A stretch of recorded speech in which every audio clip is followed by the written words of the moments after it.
Hola, bienvenidos a este nuevo episodio donde debatiremos sobre lo que es los proyectos educativos, para qué nos sirven, qué fortalezas tienen, así también como sus debilidades. Me encuentro actualmente con mis compañeros entrevistadores, pero también tenemos un invitado muy especial que nos ayudará debatiendo sobre este tema. Gracias por acompañarnos. Queremos que este espacio sea de diálogo abierto, incluso con opiniones divididas, porque sabemos que los proyectos educativos y sociales generan consenso, pero también controversia. Hola, ¿cómo están? Sean bienvenidos. Mi nombre es Belén Alvisa y el día de hoy vamos a estar trabajando algunos aspectos sobre la elaboración de proyectos y su utilidad dentro del campo educativo. Profesor, para iniciar, ¿cómo definiría un proyecto educativo social y qué elementos cree que no pueden faltar? Bien, un proyecto educativo es ese programa que se puede realizar con la intención de poder dar solución a un problema o a un fenómeno que esté atacando dentro del proceso de enseñanza-aprendizaje, ¿verdad? ¿Qué elementos no pueden faltar? Inicialmente el objetivo. Tengo que saber hacia qué camino voy a elegir, hacia qué rumbo voy a tomar, tomando en consideración que va de la mano la metodología, la población como tal, los beneficiarios y aparte de esto los elementos que puedan contribuir a esta formación del proyecto. Muchos proyectos fracasan, algunos dicen que por falta de financiamiento y otros por mala gestación. Yo pienso que el dinero no garantiza el éxito. Hemos visto proyectos con mucho presupuesto que no dejan huella. ¿Qué opina usted? Bueno, depende mucho. El presupuesto es un aspecto bastante importante. Sin embargo, yo considero que no es esencialmente imprescindible, puesto que hay proyectos que necesariamente con la mano de obra del estudiante, con el conocimiento del estudiante, pueden salir. Incluso es el estudiante quien le da vida a este proyecto. Y no necesariamente con dinero, sino con la propia presencia, los conocimientos y la parte axiológica de ellos. Bueno, yo considero que siempre los recursos van a tener mucho más peso al momento de hacer un proyecto, ya que si hay faltas de recursos en un proyecto quizás no llega a su finalidad correcta o se quedan estancados.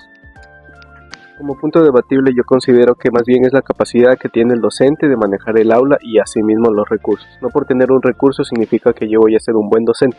Necesito capacitarme y ser capaz de poder utilizarlos correctamente y adecuadamente para priorizar un aprendizaje significativo.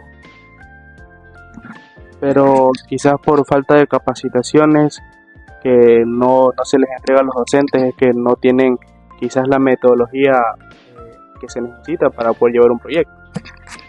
Exacto, entonces por ello también considero que sí, es verdad, los recursos son priorizados, pero también un nivel más alto también sería la capacitación docente. Ahora, se habla mucho de lo que es la participación comunitaria, pero ¿es realmente posible que todos se involucren activamente dentro de esta participación? Más que verdaderamente importante, yo creo que es imprescindible. Imprescindible en el aspecto de que las autoridades, los docentes tutores y los estudiantes tienen que implicarse dentro de todos los proyectos. El estudiante es el que lo ejecuta en su mayor parte, el docente es el que lo guía y las autoridades son las que acompañan este proceso de autorización de todos los proyectos y por ende ven los resultados de nuestros estudiantes. Yo pienso que a veces se idealiza la participación en barrios con muchas necesidades. La gente busca resolver lo inmediato, no pensar en proyectos a largo plazo. Pero sin la comunidad, los proyectos se vuelven impuestos y no duran. ¿No creen que la clave es adaptarse a las realidades locales? Yo insisto que a veces se idealiza la participación comunitaria en sectores con muchas carencias. La gente está más preocupada por resolver qué comerá mañana e insistir en reuniones de un proyecto que tal vez ni ven resultados. Pero justo por eso es indispensable. Si la comunidad no se involucra, los proyectos se sienten impuestos, ajenos y no duran. La corresponsabilidad no es un lujo, es una condición de sostenibilidad.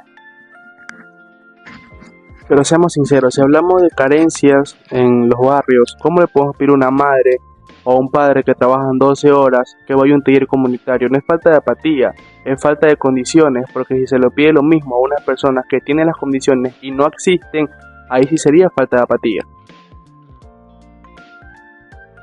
Hoy todos hablan de innovación, tecnología y nuevas metodologías, ¿Son viables en contextos rurales y vulnerables o se queda solo en el discurso? La mayor parte sí, se puede quedar en discurso, siempre y cuando hay que tener en consideración que hay una brecha digital. En la parte de la educación rural, normalmente nosotros vemos que no hay computadoras, no hay internet, en múltiples ocasiones no hay ni energía eléctrica. Sin embargo, el hecho de que se quede en papel no significa que no lo podamos realizar con otras vías. Una vía de lo que tenemos de un formato digital lo podemos transformar y crear en un formato físico y llevar a cabo el proyecto, porque el proyecto puede tener varias transformaciones que vengan a beneficiar a esta población. Yo pienso que sin infraestructura mínima, hablar de tablets y plataformas digitales es engañarnos. Pero la tecnología puede ser precisamente el puente para reducir brechas. Hay experiencias donde celulares o radios comunitarias han transformado comunidades. Yo pienso que hablar de tablets donde no hay agua potable es engañarnos. Primero, necesidades básicas, luego tecnología. Si no, todo se queda en promesas vacías. Pero ojo, la tecnología puede ser precisamente el puente para reducir esas brechas. Hemos visto proyectos donde radios comunitarias, celulares básicos o incluso grupos de WhatsApp han cambiado la forma de aprender en zonas alejadas. Ambos tienen razón. No se trata de elegir entre necesidades básicas o innovación, sino de buscar soluciones realistas. A veces una estrategia muy simple como capacitar a docentes con el recurso de digitales gratuitos puede marcar una diferencia enorme. Pero eso sigue siendo ilimitado. ¿Cómo innovar sin infraestructura mínima? Es como querer construir un segundo piso sin tener cimientos sólidos. Y sin embargo, si esperamos a que todo esté perfecto, nunca vamos a innovar. La importancia es usar la creatividad como la que ya existe. La innovación no debe verse como un lujo ni como una moda, sino más bien como una herramienta que sea flexible y atender siempre a lo básico.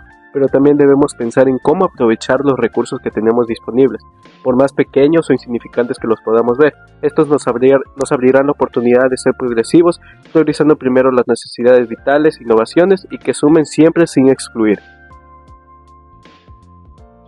Profesor, si tuviera que resumir en pasos concretos, ¿cómo logra que un proyecto educativo social sea sostenible?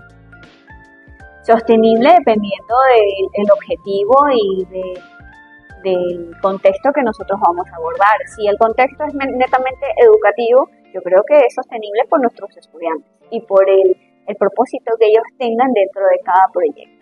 Siempre y cuando se tenga en consideración que sea directamente con ellos y que ellos puedan realizar sus recursos, todas las prácticas que necesiten, incluso participar dentro de cada uno de ellos de forma presencial, ayuda y es sostenible todo tipo de proyectos. El problema es que muchas veces los informes oficiales dicen que los proyectos son un éxito, pero en las prácticas las comunidades no lo perciben. ¿Cómo medir realmente el impacto? Y además no deberíamos dejar claro que la responsabilidad principal es del Estado. La educación y los proyectos sociales no pueden depender solo de la buena voluntad de la gente. Yo no estoy tan de acuerdo. Si esperamos todo del Estado, los proyectos se paralizan. La comunidad también debe organizarse y generar soluciones, incluso con recursos propios. Pero la realidad es que muchas comunidades no tienen ni el recurso ni las capacidades técnicas. No es injusto cargarles con la responsabilidad que debería asumir el gobierno. Claro, pero autogestión no significa que el Estado desaparezca, sino que las comunidades tengan protagonismo real, no solo ser receptoras, sino ser co-creadoras. De acuerdo, pero si no hay políticas públicas claras y un financiamiento estable, la autogestión se queda corta. Los proyectos no deberían depender de la improvisación local. Tal vez la clave no sea elegir entre Estado o comunidad, sino que el Estado garantice derechos y la comunidad aporte organización y sostenibilidad. Lo que plantean es muy valioso. Ni el Estado puede hacerlo tan solo, ni la comunidad debe de cargar con la responsabilidad completa. La sostenibilidad resurge como la corresponsabilidad, políticas públicas claras acompañadas de procesos locales que fortalezcan el sentido de pertenencia. Ese equilibrio es lo que marca la diferencia entre todos. Hemos escuchado posturas en gestión versus financiamiento, comunidad versus Estado, innovación versus necesidades básicas. Bueno, que los proyectos tanto de educativos como sociales son parte indispensable de nuestra sociedad. Si es que nosotros trabajamos en los proyectos educativos, normalmente no aplicamos solo conocimientos teóricos, sino también llevamos a la práctica la parte axiológica de todo ser humano, la parte integral. Eso promueve a tener una sociedad más justa y equitativa. Lo interesante es que todas convergen en algo. Los proyectos deben ser participativos, variables y mediables. Así es, los proyectos educativos y sociales no son fórmulas mágicas, sino cambios para transformar vidas y se construyen con visión, diálogo y compromiso real. Gracias a todos por este debate y a nuestro invitado por sus aportes. Y a quienes nos escuchan, los invitamos a reflexionar. ¿Qué rol podemos jugar cada uno de nosotros en estos proyectos? Hasta la próxima.